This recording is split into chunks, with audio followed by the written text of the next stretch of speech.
নমস্কার, আমি বিনয় কুমার, একজন যোগা ইনস্ট্রাক্টর। আজকে আমি নিয়ে চলে এসেছি একটা নতুন ব্যায়াম।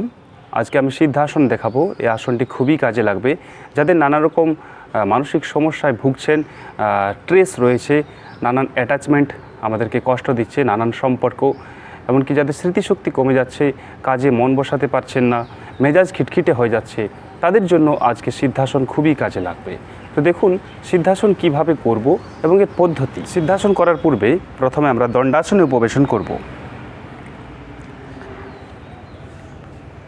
দণ্ডাসন বলতে পাকে আমরা এভাবে সোজাসুজি ছড়িয়ে দেব, তারপর দুই হাতকে কোমরের পাশে এভাবে রাখব। এরপর বাঁ পাকে আমরা হাঁটুর কাছে মুড়ে আমাদের প্রাইভেট পার্টসের কাছে এভাবে রাখব,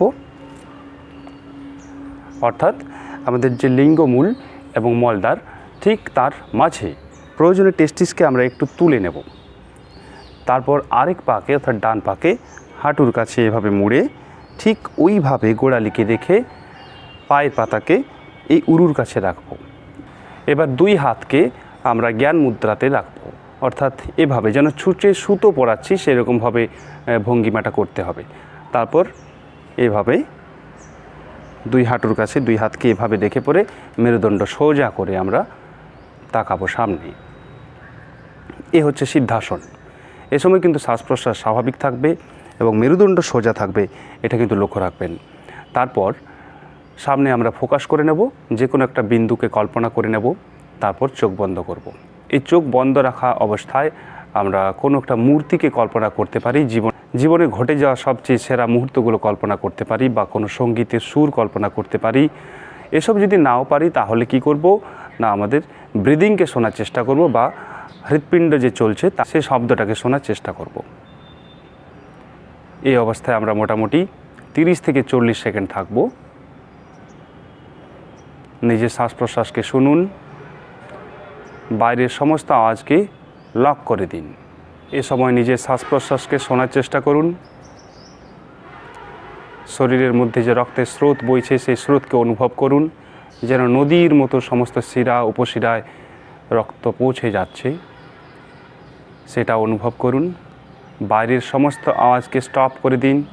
এটা মনের উপর ভিত্তি করে হবে, চাইলে অবশ্যই পারবেন। এভাবে 30 থেকে 40 সেকেন্ড থাকার পর ধীরে ধীরে চোখ খুলুন। এই হচ্ছে সিদ্ধাসন করার পদ্ধতি। সিদ্ধাসন করলে যারা যোগী পুরুষ হন তারা অবশ্যই সিদ্ধাসন করেন, এবং যারা জপ করেন এবং যারা সঠিকভাবে প্রাণায়ামের ফলাফল পেতে চান তারা কিন্তু সিদ্ধাসনে বসেই প্রাণায়াম করে থাকেন। সিদ্ধাসনের উপকারিতাগুলো আমি আরেকবার বলে দিচ্ছি। সিদ্ধাসন করলে আমাদের যে মেমোরি লস হওয়ার সম্ভাবনা সেটা কমে যায়, অর্থাৎ স্মৃতিশক্তি আমাদের খুব ভালো হয়, আমাদের শ্বাস প্রশ্বাস ভালো থাকে, মেরুদণ্ড নমনীয় হয়। অনেকক্ষণ যেহেতু এই অবস্থানে বসে থাকা হয় তাই মেরুদণ্ডের একটা ক্ষমতা বৃদ্ধি পায়। এছাড়া আমাদের নানা রকম অ্যাংজাইটিগুলো থেকে আমাদেরকে রিকভার করে এই আসন। মানব জীবনে নানা রকম জটিলতা এসে থাকে, এই চড়াই উতরাই লেগেই থাকে মানব জীবনে। ঘটে যাওয়া এমন কিছু ঘটনা যেগুলো আমাদেরকে কষ্ট দেয়, সেগুলো থেকে স্ট্রেস শুরু হয়, এবং সে অ্যাটাচমেন্ট থেকে আমাদের ভেতরে আমাদের যে মনোময় কোষ সেটা ধীরে ধীরে কী হয় না, রোগগ্রস্ত হয়, এবং সেটা অন্নময় কোষে ছড়ায়, অর্থাৎ দেহে বাসা বাঁধে। সাথে যে নানা রকম ঘটনাগুলো ঘটে, এই যেমন ধরুন ব্যাড রিলেশন, এমনকি আমাদের যে চাকরি হারিয়ে যাওয়া, এমনকি নানান জায়গায় যে অপমানিত হওয়া, ইত্যাদি নানা রকম যে কষ্টগুলো আমাদের শরীরে মনে এগুলো প্রভাব ফেলে দেয়। প্রথমে মনে প্রভাব ফেলে, সেটা যদি আমাদের দীর্ঘস্থায়ী হয় তখন সেটা শরীরে প্রভাব ফেলে, এবং দেখা যায় মনোময় কোষ থেকে ক্রমশ অন্নময় কোষ অর্থাৎ দেহকোষে আমাদের রোগ বাসা বাঁধে। তা আমরা যদি নিয়মিত সিদ্ধাসন অভ্যাস করি তাহলে কি করব না, ওই স্ট্রেসগুলোকে রিকভার করতে পারবো। সিদ্ধাসন আমাদেরকে সেটা সাহায্য করবে। তাই বলতে চাই যে আপনারা নিয়মিত সিদ্ধাসন করুন। সিদ্ধাসনে কিন্তু প্রচুর লাভ আছে। শুধু ব্যায়াম করলেই তো হবে না, নানা রকম শারীরিক কসরত করলেই তো হবে না, একটুকু মনেরও কসরত করা প্রয়োজন। এই মনের কসরতটা বা মনের ব্যায়ামটা সিদ্ধাসনে বসে সম্ভব হয়। একাগ্রতা বাড়ানোর জন্য এই আসনের জুড়ি নেই। এই আসনটি পা বদল করেও আরেকবার করা উচিত। এখন আমাদের বাঁ পা নিচে আছে, এরপর ডান পাকে নিচে করে এই আসনটি আরেকবার করতে হবে। এভাবে হলো, এভাবে পা বদল করে আমরা আসনটি আরেকবার করব। এভাবে মোট 4 বার অভ্যাস করব, অর্থাৎ বাঁ পাকে নিচে রেখে 2 বার এবং ডান পাকে নিচে রেখে 2 বার, মোট 4 বার 30 সেকেন্ড করে প্রতিদিন। এই ছিল আজকের সিদ্ধাসন পরিবেশন। ভিডিওটি কেমন লেগেছে আপনারা অবশ্যই জানাবেন, কমেন্ট করবেন, লাইক করবেন, শেয়ার করবেন। আর আপনি যদি আমার চ্যানেলে নূতন হয়ে থাকেন তাহলে চ্যানেলটি অবশ্যই সাবস্ক্রাইব করে নেবেন। আজকে একটা বিশেষ ধন্যবাদ দিতে চাই আপনাদের, আমার দর্শক বন্ধুদের। আজকে আমার 1000 সাবস্ক্রাইবার পূর্ণ হয়েছে, কালকেই হয়েছে।